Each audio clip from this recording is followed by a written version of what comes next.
1984, por George Orwell, parte 56. Los habría despedazado. En ese momento precisamente se había anunciado que Oceanía no estaba en guerra con Eurasia. Oceanía luchaba contra Asia Oriental. Eurasia era aliada. Desde luego no se reconoció que se hubiera producido ningún engaño.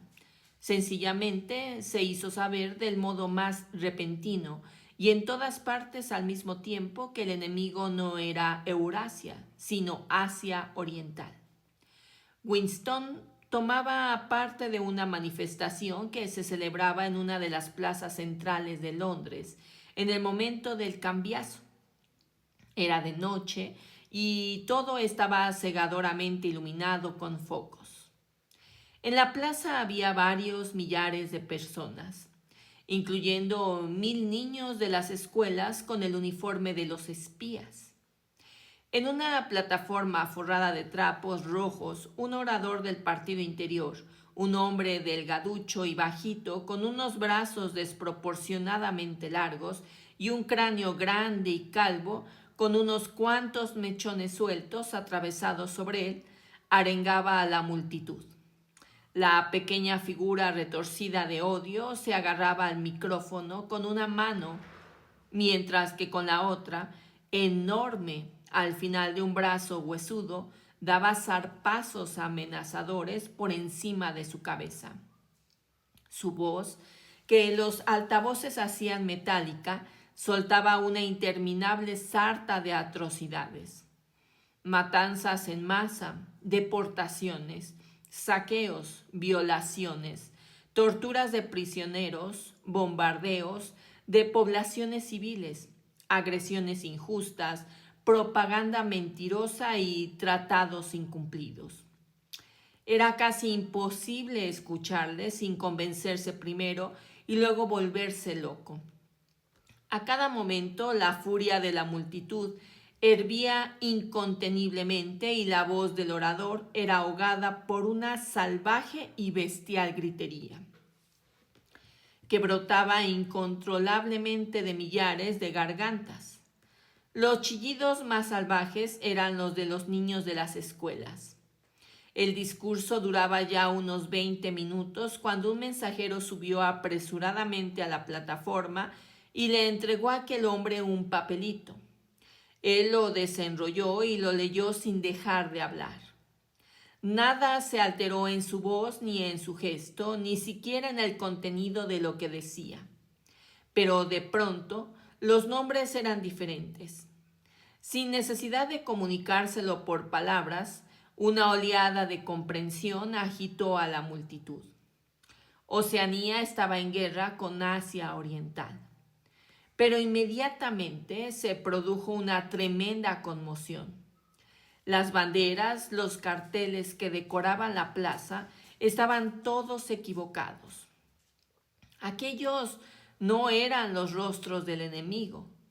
Sabotaje. Los agentes de Goldstein eran los culpables.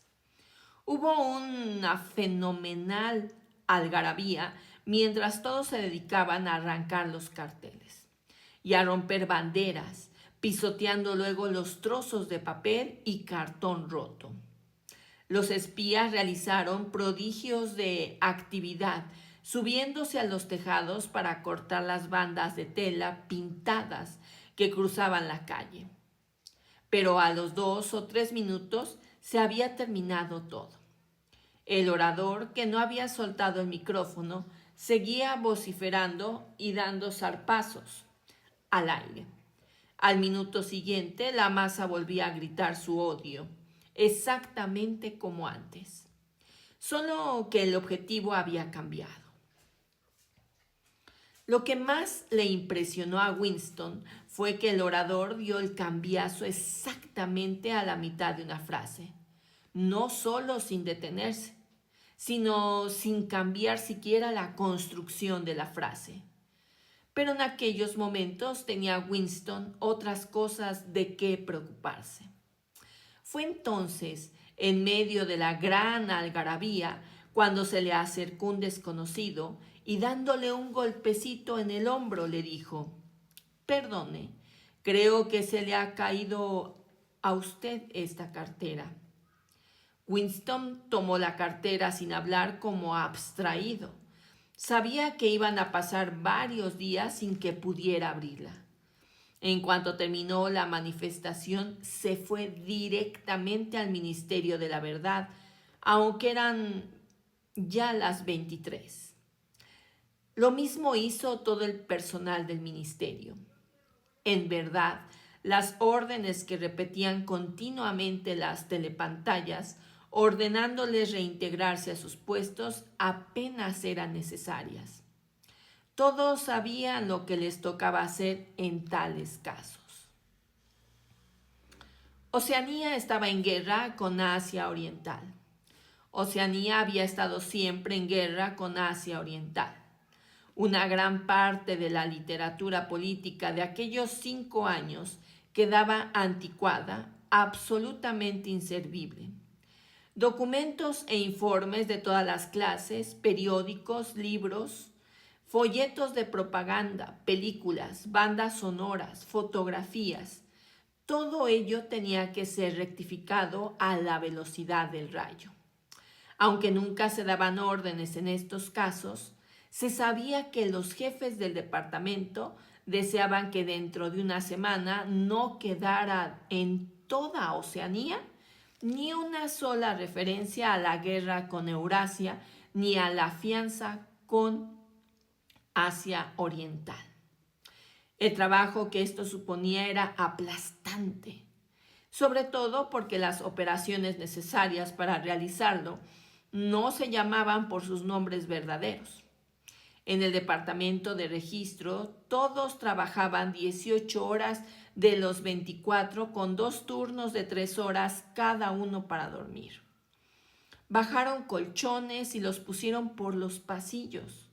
Las comidas se componían de sándwiches y café de la Victoria traído en carritos por los camareros de la cantina. Cada vez que Winston interrumpía el trabajo para uno de sus descansos diarios, procuraba dejarlo todo terminado y que en su mesa no quedaran papeles. Pero cuando volvía al cabo de 3 horas, con el cuerpo dolorido y los ojos hinchados, se encontraba con otra lluvia de cilindros de papel que le había cubierto la mesa como una nevada. Casi enterrado al escribe y esparciéndose por el suelo. De modo que su primer trabajo consistía en ordenar todo aquello para tener sitio donde moverse. Lo peor de todo era que no se trataba de un trabajo mecánico. A veces bastaba con sustituir un nombre por otro, pero los informes detallados de acontecimientos exigían mucho cuidado e imaginación. Incluso los conocimientos geográficos necesarios para trasladar la guerra de una parte del mundo a otra eran considerables. Al tercer día le dolían los ojos insoportablemente y tenía que limpiarse las gafas cada 5 minutos. Era como luchar contra alguna tarea física aplastante, algo que uno tenía derecho a negarse a realizar y que, sin embargo, se hacían por una impaciencia neurótica de verlo terminado. Es curioso que no le preocupara el hecho de que todas las palabras que iba murmurando en el habla escribe, así como cada línea escrita con su lápiz, pluma, era una mentira deliberada. Lo único que le angustiaba era el temor de que la falsificación no fuera perfecta, y esto mismo les ocurría a todos sus compañeros. En la mañana del 6º día, el aluvión de cilindros de papel fue disminuyendo. Pasó media hora sin que saliera ninguno por el tubo. Luego salió otro rollo. Y después, nada absolutamente. Por todas partes ocurría igual. Un hondo y secreto suspiro recorrió el ministerio. Se acababa de realizar una hazaña que nadie podría mencionar